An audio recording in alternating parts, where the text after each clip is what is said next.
លាញ់ចំណាយពេលរាប់ឆ្នាំដើម្បីបំផ្លិចស្នេហាដងបងស្រស់ស្អាតប្រៀបដូចថ្ងៃលិចតែមួយពព្រិចនាងលិចនៅស្នេហ៍មិនស្មងប្រហែលជាអូននាងមានថ្មីទេស្រចរណាយ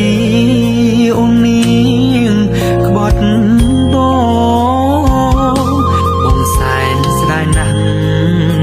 ស្ដាយស្នេហ៍យើងខំឆងក្រមបើ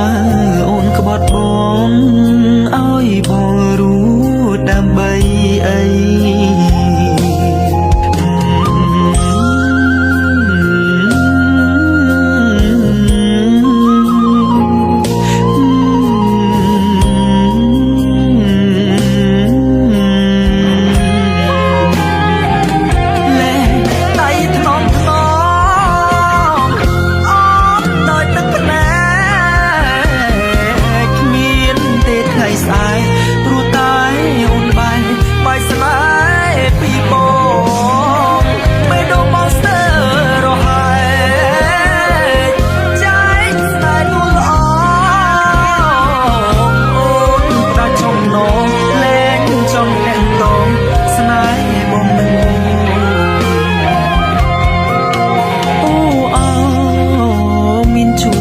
ចាំបាច់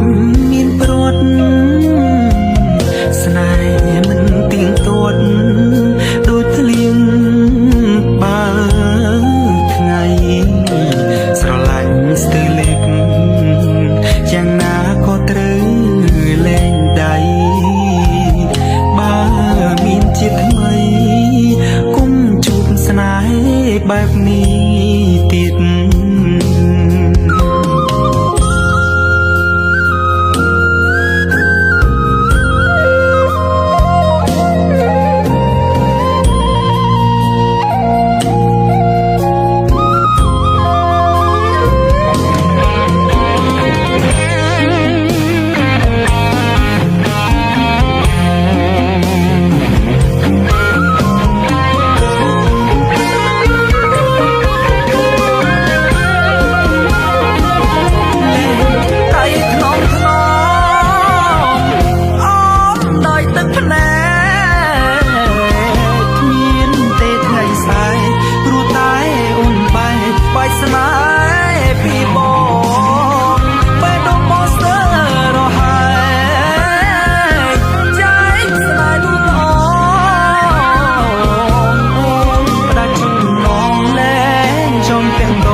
ចាំបាច់